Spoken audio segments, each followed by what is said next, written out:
Magandang gabi po sa inyong lahat. Sa gabing ito, ang ating babasahin ay mula sa aklat ng Jeremiah, chapter 29, verse 11. For I know the plans I have for you, declares the Lord. Plans to prosper you and not to harm you. Plans to give you hope and a future. Mga kapatid, sometimes we feel lost and uncertain about the future.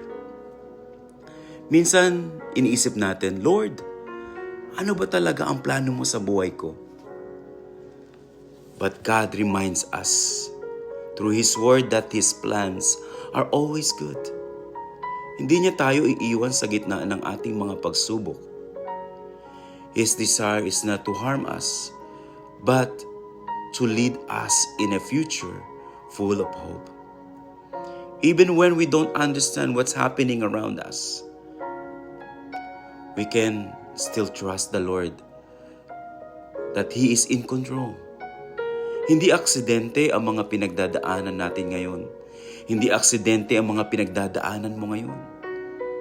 God is preparing you for something greater.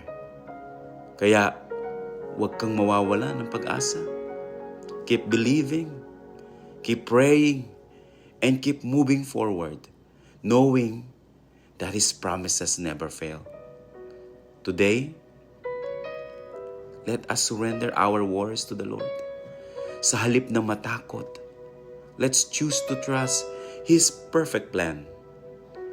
When doubts come, remember Jeremiah 29 verse 11.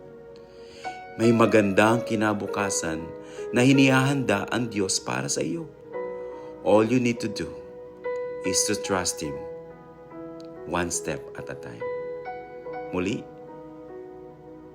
purihin ang Panginoon.